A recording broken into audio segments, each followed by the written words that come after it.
Welcome back to today's video, and this one is all of the flower seeds that you could be sowing in April.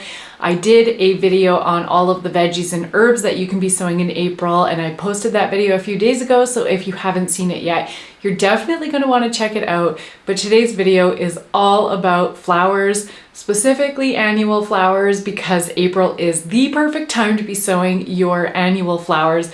And I am so excited because I am as obsessed with flowers as I am with vegetables. And some of these are my absolute favorite to be growing. And so I'm going to take you through them.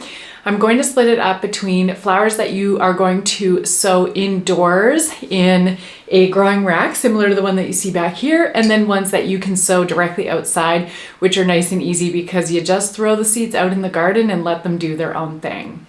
If you're new here, my name is Bree from Urban Gardening Canada, and I garden in Ottawa Zone 5.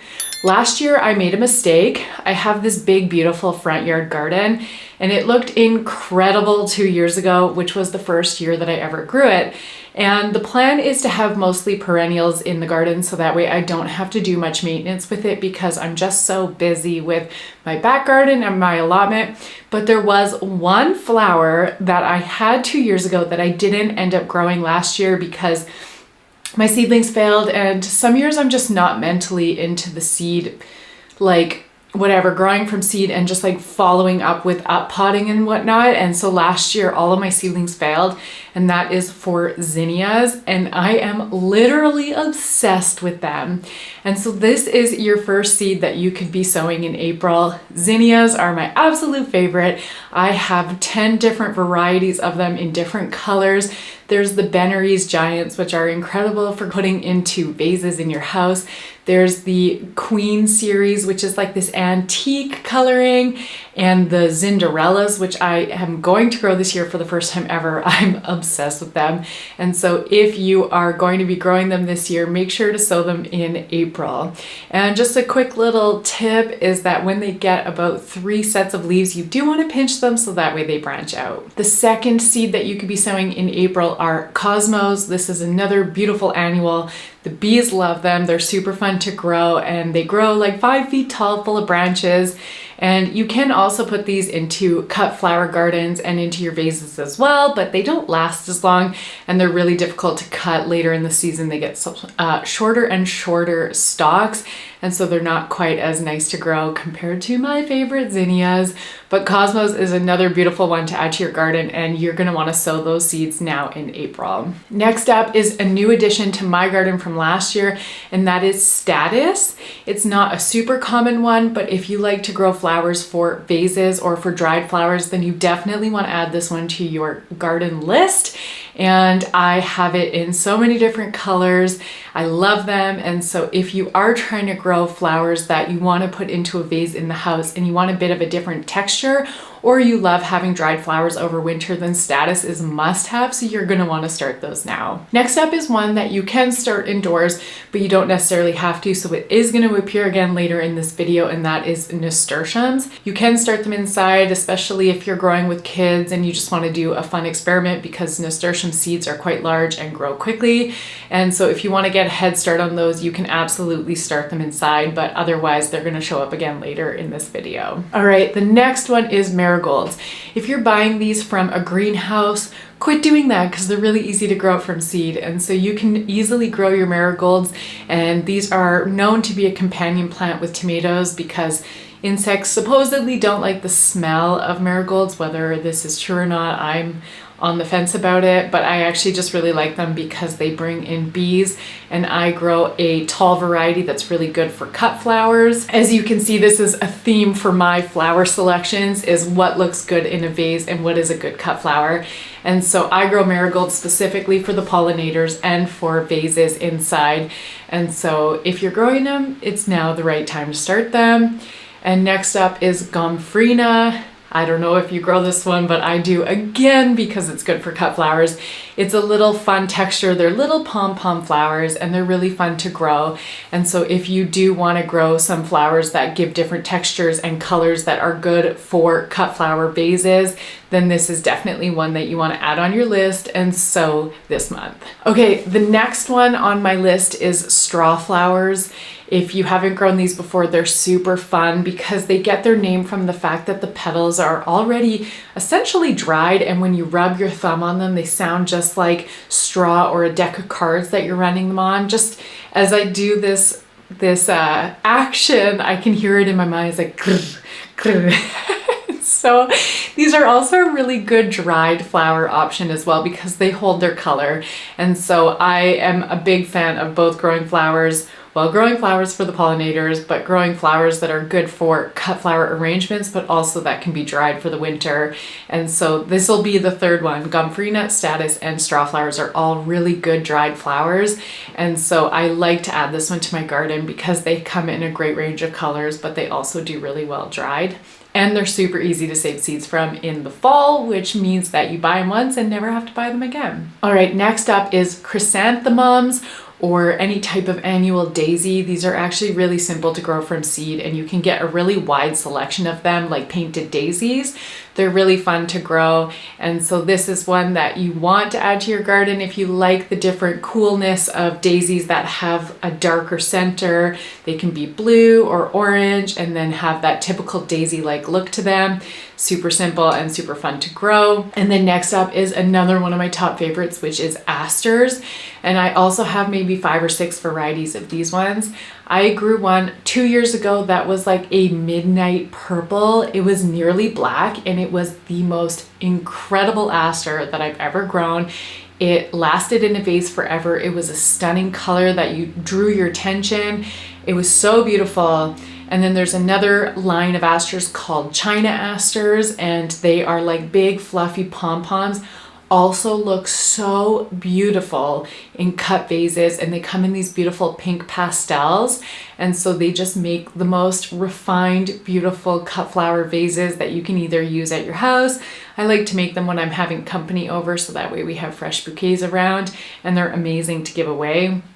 They're a must-have in my garden. I absolutely love them. And the final one is another one that you can either start inside or direct sow, and that is calendula. This is such a great addition to your garden because they are a cold season flower. You can start them now and put them out fairly early, and they'll be one of the first to bloom. And not only that, but they're a medicinal flower. And so these flowers are edible, and you can choose to eat them if you want. Same with nasturtiums, which I forgot to mention.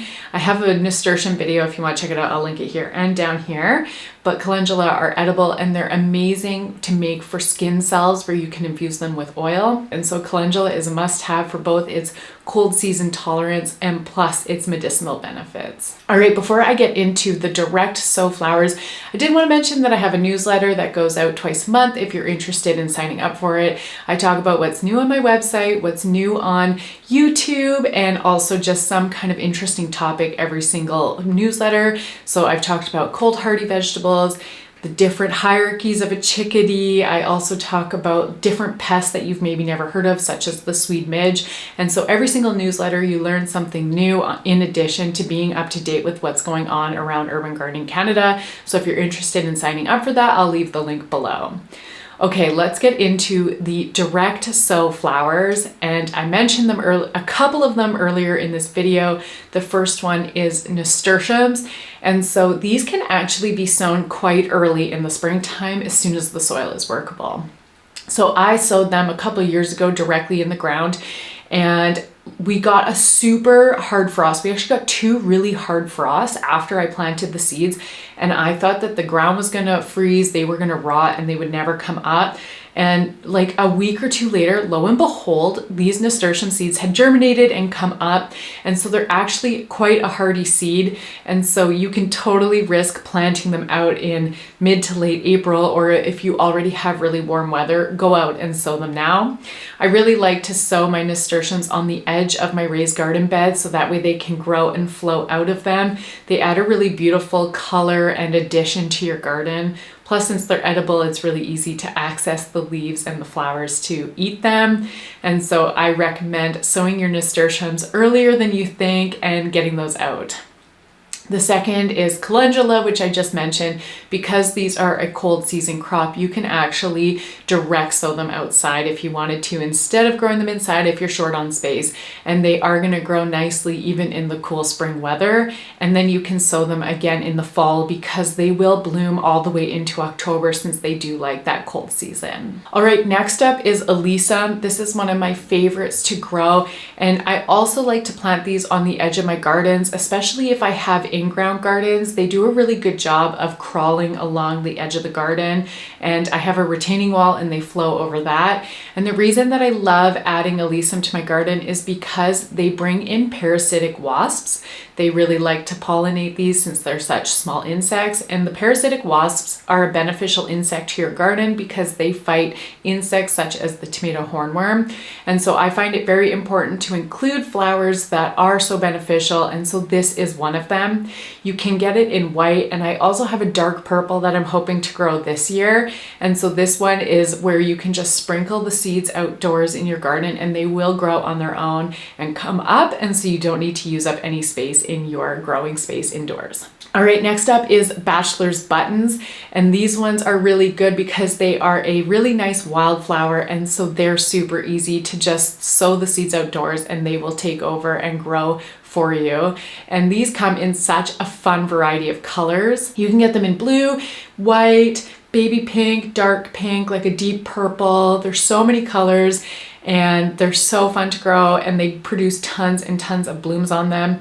And then I really enjoy, as they start to deadhead, I just like to pop them off. They're really fun to do, but they're so beautiful and they are really good for pollinators. So I really recommend adding this anywhere where you can have a small wildflower patch. And the final flower is my nemesis, but I'm going to tell you to try and grow it and direct sow it, and that is poppies. And poppies like that little bit of cold stratification, and so you can throw them outside now and try and get them to grow. The only time I can ever get poppies to grow is when I throw them in the garden and the rain washes them in between the cracks of my pavement, and then I'll have poppies growing all over my pavement, but they never seem to manage to stay in my garden. But these are a really good one because the seeds are so tiny, and so you are going to want to surface sow them out when the weather is cool, and they will pick up on their own and grow for you. There are so many cool varieties of poppies. I own a ton of cool varieties of poppies, but never can get them to work good enough for me. But there's peony versions of them, the oriental versions, there's perennial versions, annual versions, and so they are a really cool one to add to your garden. And so you can direct sow those outside in order to save space inside. You can grow them indoors too. Some people say that they don't like their roots being disrupted, but other people say that they start theirs indoors all the time and don't have a problem with it. And so it's really up to you if you want to try them indoors and transplant them or start them outside, whatever works best for you. Okay, so that is the end of the direct sow flowers. And so there are just a few more items that I want to talk about. The first is that if you started your sweet peas indoors, they like the cool weather, so make sure that you plant them out at the right time. If you haven't started hardening them off, you do want to plant them out while the weather is still cool. And so this could be sometime in April for you. If your soil is workable and you are getting nights that aren't too cold, then it's perfect. Or if you're able to cover them, then you can also plant them outside. You just don't want to let them get hit by a hard frost, but those cool nights and cool days are exactly what they love. And so the other two things that I do around now is I like to put my dahlias into pots right now, so that way I can get them to start sprouting a little earlier to try and get a earlier set of blooms on them. And so I like to wake mine up, put them in a pot of soil in April now, and as soon as I start seeing any type of new growth on them, I will start to water those pots. And it's the same for my canna lilies if you've kept any of your canna tubers, or you can even try with your gladioli or any other type of flower bulb that you have indoors that you have to store over the winter. You can throw them into pots of soil now, and as soon as you start to see some new growth, you can start watering them. And this just helps get a jump start on the summer season, so that way you get blooms earlier, or you can get nice canna lily growth because of course we're there for the foliage. So this is a great time to be putting them into soil and waking them up from their winter slumber. And that's everything for today's video. I am going to be doing this video again in May, and it's going to come with a lot of transplanting information as well. So if you enjoyed today's video, make sure you subscribe to the channel so you catch that May video, and I will see you in this video here. Bye.